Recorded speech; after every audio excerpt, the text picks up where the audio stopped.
ನಮಸ್ಕಾರ friends. Karnataka police ಇಲಾಖೆಯ ಅಡಿಯಲ್ಲಿ ದಿನಾಂಕ 28 ಜನವರಿ 2024 ನಡೆದ 3064 ಸಶಸ್ತ್ರ ಪೊಲೀಸ್ ಕಾನ್ಸ್ಟೇಬಲ್ ಹುದ್ದೆಗಳ ಎಕ್ಸ್ಪೆಕ್ಟೆಡ್ ಕಟ್ ಆಫ್ ಮಾರ್ಕ್ಸ್ ಹೇಗಿರಬಹುದು ಅಂತ ಈ ವಿಡಿಯೋದಲ್ಲಿ ತಿಳಿಸ್ತಾ ಇದ್ದೀನಿ. ಈ ವಿಡಿಯೋನ ಸ್ಕಿಪ್ ಮಾಡದೆ ಎಂಡ್ ತನಕ ನೋಡಿ. ಮೊದಲಿಗೆ ಎಕ್ಸಾಮ್ ಪೇಪರ್ ಯಾವ ರೀತಿ ಇತ್ತು ಅಂತ ನೋಡೋದಾದ್ರೆ, ಸೈನ್ಸ್ ಅಂಡ್ ಟೆಕ್ನಾಲಜಿ ಇಂದ 33 ಕ್ವಶನ್ಸ್, ಜಿಯೋಗ್ರಫಿ ಇಂದ 23 ಕ್ವಶನ್ಸ್, ಇಂಡಿಯನ್ ಪೊಲಿಟಿ ಇಂದ 15 ಕ್ವಶನ್ಸ್, ಹಿಸ್ಟರಿ ಇಂದ 7 ಕ್ವಶನ್ಸ್, ಕರೆಂಟ್ ಅಫೇರ್ಸ್ ಇಂದ 6 ಕ್ವಶನ್ಗಳು, ಮೆಂಟಲ್ ಅಬಿಲಿಟಿ ಇಂದ 5 ಕ್ವಶನ್ಸ್, ಎಕನಾಮಿಕ್ಸ್ ಇಂದ 4 ಕ್ವಶನ್ಸ್ ಹಾಗೂ ಜಿಕೆ ಮತ್ತು ಅದರ್ಸ್ ಇಂದ 7 ಕ್ವಶನ್ ನ ಕೇಳಿದ್ರು. ಕ್ವಶನ್ ಪೇಪರ್ ನ ಅನಾಲಿಸಿಸ್ ಮಾಡಿದ್ರೆ ಎಕ್ಸಾಮ್ ಈಸಿ ಇತ್ತು ಅಂತ ಹೇಳೋಕ್ಕಾಗಲ್ಲ, ಹಾರ್ಡ್ ಇತ್ತು ಅಂತ ಕೂಡ ಹೇಳೋಕ್ಕಾಗಲ್ಲ. ಓವರ್ ಆಲ್ ಆಗಿ ಈ ಪ್ರಶ್ನೆ ಪತ್ರಿಕೆ ಮಾಡರೇಟ್ ಲೆವೆಲ್ ಅಲ್ಲಿ ಇತ್ತು ಅಂತ ಹೇಳ್ಬೋದು.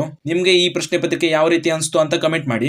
ನಂತರ ಈ ಆಧಾರದ ಮೇಲೆ category wise expected cut off marks ಎಷ್ಟಕ್ಕೆ ನಿಲ್ಬಹುದು ಅಂತ ನೋಡೋದಾದ್ರೆ, ಜಿಎಂ ಕ್ಯಾಟಗರಿ ಅವರಿಗೆ 78 ರಿಂದ 83 ಮಾರ್ಕ್ಸ್ ಒಳಗೆ ನಿಲ್ಬಹುದು. ಕ್ಯಾಟಗರಿ 1ರಲ್ಲಿ ಬರುವಂತಹ ಅಭ್ಯರ್ಥಿಗಳಿಗೆ 74 ರಿಂದ 78 ಮಾರ್ಕ್ಸ್ ಒಳಗೆ ನಿಲ್ಬಹುದು.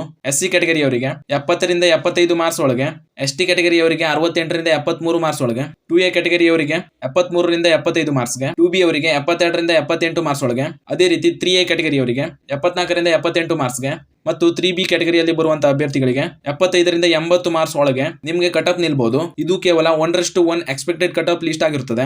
ಅಭ್ಯರ್ಥಿಗಳು ನಿಮಗೆ 65 ರಿಂದ 70 ಮಾರ್ಕ್ಸ್ ಬರೋ ತರ ಇದ್ರೆ ನೀವು ಫಿಸಿಕಲ್ ಗೆ ರೆಡಿ ಆಗಿ, ಯಾಕಂದ್ರೆ ಫಿಸಿಕಲ್ ಗೆ 1:5 ಲಿಸ್ಟ್ ನ ರೆಡಿ ಮಾಡ್ತಾರೆ. ಅದರಿಂದ 65 ಅಥವಾ ಅದಕ್ಕಿಂತ ಹೆಚ್ಚು ಮಾರ್ಕ್ಸ್ ಇದ್ರೆ ನೀವು ಫಿಸಿಕಲ್ ಗೆ ಪ್ರಾಕ್ಟೀಸ್ ನ ಸ್ಟಾರ್ಟ್ ಮಾಡಿ. ಇದಿಷ್ಟು ಈ ಹುದ್ದೆಗಳಿಗೆ ಸಂಬಂಧಿಸಿದ ಎಕ್ಸ್ಪೆಕ್ಟೆಡ್ ಕಟ್ ಆಫ್ ಮಾರ್ಕ್ಸ್ ಆಗಿತ್ತು. ಈ ಕಟ್ ಆಫ್ ಮಾರ್ಕ್ಸ್ ನಲ್ಲಿ 1 ಅಥವಾ 2 ಮಾರ್ಕ್ಸ್ ಹೆಚ್ಚು ಆಗಬಹುದು ಅಥವಾ ಕಡಿಮೆನೂ ಆಗಬಹುದು. ಕೀ ಆನ್ಸರ್ ಗಳನ್ನ ನೋಡಿದ್ಮೇಲೆ ನಿಮ್ಗೆ ಎಷ್ಟು ಮಾರ್ಕ್ಸ್ ಬಂದಿದೆ ಅಂತ ಕಮೆಂಟ್ ಮಾಡಿ ಹಾಗೂ ಈ ವಿಡಿಯೋನ ನಿಮ್ಮ ಫ್ರೆಂಡ್ಸ್ಗೂ ಶೇರ್ ಮಾಡಿ ಅಂತ ಹೇಳ್ತಾ ಈ ವಿಡಿಯೋನ ಇಲ್ಲಿಗೆ ಮುಗಿಸ್ತಾ ಇದ್ದೀನಿ. ಧನ್ಯವಾದಗಳು.